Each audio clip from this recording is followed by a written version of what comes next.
Hello students, welcome to law excellence IAS academy. ఈరోజు మనం December 21 నాటి ఈనాడు న్యూస్ పేపర్లోని ఇంపార్టెంట్ కరెంట్ అఫైర్స్ మీద daily quiz అనేది చూద్దామండి. ఈరోజు మన ఫస్ట్ క్వశ్చన్ చూడండి. ఇటీవల వార్తల్లో ఉన్న పాన్జిర్ ఎస్ గగనతల రక్షణ క్షిపణి వ్యవస్థకు సంబంధించి క్రింది ప్రకటనలను పరిగణించండి. సో యాక్చువల్గా ఈ పాన్జిర్ ఎస్ గగనతల రక్షణ క్షిపణి వ్యవస్థ గురించి ఈరోజు లీడ్ ఆర్టికల్ రావడం జరిగిందండి. సో ఆ కంటెక్స్ట్లో ఈ క్వశ్చన్ని ఫ్రేమ్ చేశాము. ఫస్ట్ వన్ చూడండి.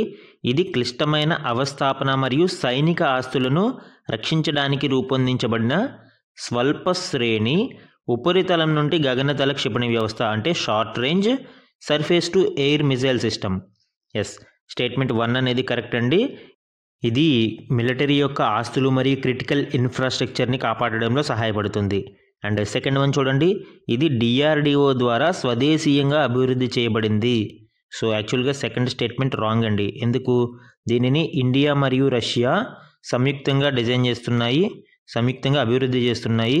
యాక్చువల్గా రష్యా ఆల్రెడీ దీనిని ఉపయోగిస్తూ ఉంది. ఇప్పుడు భారతదేశంతో పార్ట్నర్షిప్లో జాయింట్ డెవలప్మెంట్ కోసం దీనిని పార్ట్నర్షిప్ కుదుర్చుకోవడం జరిగింది. సో ఆన్సర్ ఏమవుతుందండి? అప్పుడు A one only is the correct answer. A అనేది ఇక్కడ మనకి కరెక్ట్ ఆన్సర్ అవుతుంది. మన సెకండ్ క్వశ్చన్ చూడండి. సంయుక్త పార్లమెంటరీ కమిటీకి సంబంధించి క్రింది వాటిలో సరైనవి ఏవి? సో జాయింట్ పార్లమెంటరీ కమిటీ అనేది ఈరోజు న్యూస్లో ఉందండి. ముఖ్యంగా 129th కాన్స్టిట్యూషనల్ అమెండ్మెంట్ బిల్ అనేది జేపీసీకి రెఫర్ చేయడంలో మనకి ఈ కంటెక్స్ట్ అనేది మనము దీనిని క్వశ్చన్ ఫ్రేమ్ చేయడం జరిగింది. ఫస్ట్ స్టేట్మెంట్ చూడండి. ఇది ఒక నిర్దిష్ట విషయం లేదా బిల్లును క్షుణ్ణంగా పరిశీలించడానికి పార్లమెంటుచే ఏర్పాటు చేయబడిన తాత్కాలిక కమిటీ. స్టేట్మెంట్ 1 అనేది కరెక్ట్ అండి.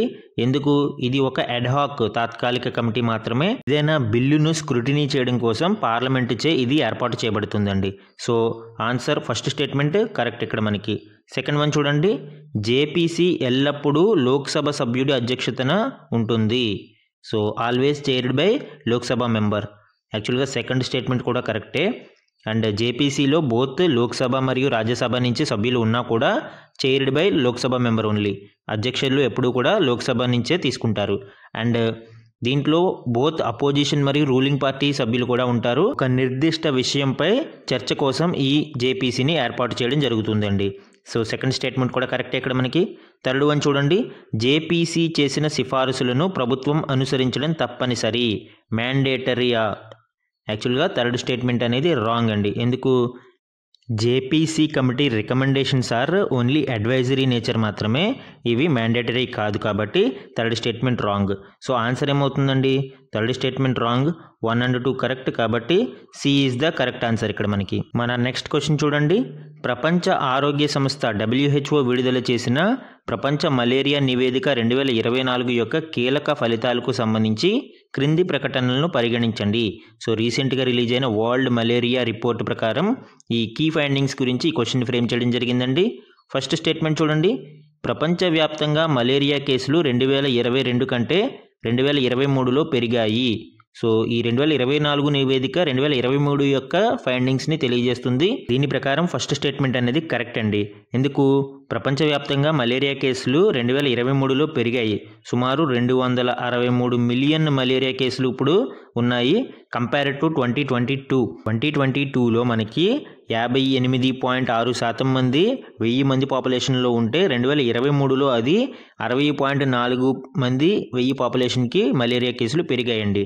సో అప్పుడు ఆన్సర్ ఏమవుతుంది? ఫస్ట్ స్టేట్మెంట్ అనేది ఇక్కడ కరెక్ట్. సెకండ్ వన్ చూడండి. ఈ నివేదిక ప్రకారం భారతదేశంలో మలేరియా కేసులు తగ్గుముఖం పడుతున్నాయి. సెకండ్ స్టేట్మెంట్ కూడా కరెక్టేనండి. 2017 నుంచి ఇప్పుడు కంపేర్ చేస్తే 2023కి 69% మలేరియా కేసులు అనేవి డిక్లైన్ అయినాయి భారతదేశంలో. ప్రస్తుతం 20 లక్షల కేసులు మాత్రమే భారతదేశంలో మలేరియా కేసులు ఉన్నాయి.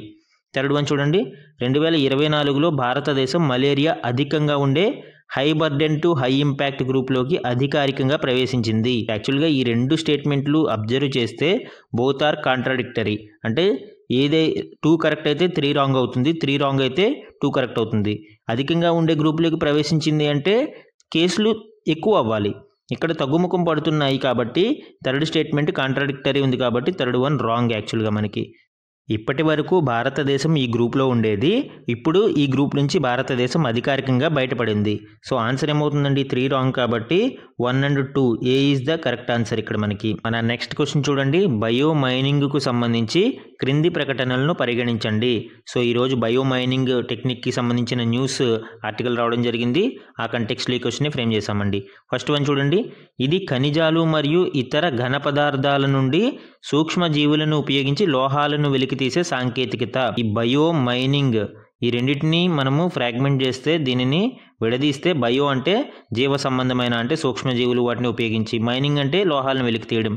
సో ఈ రెండింటిని ఫ్రాగ్మెంట్ చేస్తే ఆన్సర్ వచ్చేస్తుంది మనకి ఫస్ట్ స్టేట్మెంట్. సో 1 అనేది ఇక్కడ కరెక్ట్. సెకండ్ వన్ చూడండి.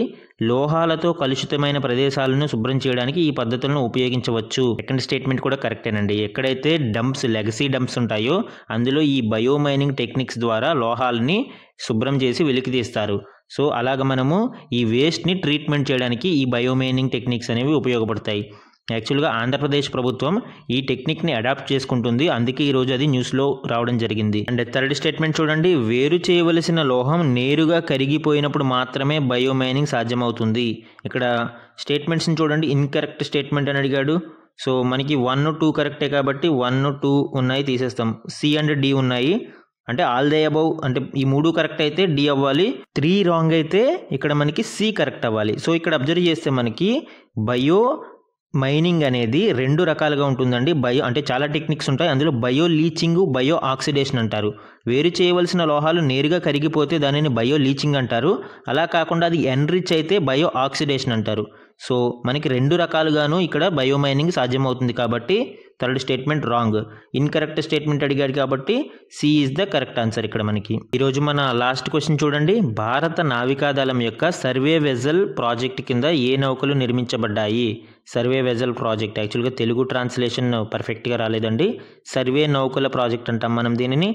ఈ సర్వే నౌకల ప్రాజెక్ట్ కింద ఏ నౌకలు నిర్మించబడ్డాయి అంటే మనం ఇక్కడ 3 నౌకలు ఇచ్చాడు. ఈ 3 కూడా మనకి ఈరోజు న్యూస్లో ఉన్నాయి. కరెక్ట్గా చూడండి. INS Samarthak, INS Nirdeshak, INS Sandhayak. So ఈ 3 నౌకలు ఈరోజు న్యూస్లో ఇవ్వడం జరిగింది. దీంట్లో ఏ నౌకలు సర్వే నౌకల ప్రాజెక్ట్ కింద నిర్మించబడుతున్నాయి అంటే ఆన్సర్ ఏమవుతుందండి? యాక్చువల్గా ఐఎన్ఎస్ సమర్థక్ అనేది మల్టీపర్పస్ వెజల్, ఇది సర్వే వెజల్ కాదు. కాబట్టి 1 అనేది రాంగ్ మనకి. 1ని తీసేస్తే ఏమవుతుంది? Answer B is the correct answer అవుతుంది ఇక్కడ మనకి. యాక్చువల్గా ఐఎన్ఎస్ నిర్దేశక్ మరియు ఐఎన్ఎస్ సంధాయక్ అనేవి ఈ ప్రాజెక్ట్ కింద నిర్మించబడుతున్నాయి అండి. ఐఎన్ఎస్ సంధాయక్ మనకి first vessel, INS Nirdeshak second vessel. ఇవి కాకుండా ఇంకొక 2 వెజల్స్ ఉన్నాయి. మొత్తం 4 వెజల్స్ ఈ ప్రాజెక్ట్లో నిర్మించబడతాయి. సో ఆన్సర్ ఏమవుతుందండి? 2 and 3. సో ఇవి ఈరోజు ఈనాడు న్యూస్ పేపర్లోని ఇంపార్టెంట్ కరెంట్ అఫైర్స్ మీద డైలీ క్విజ్ అండి. Thank you for watching.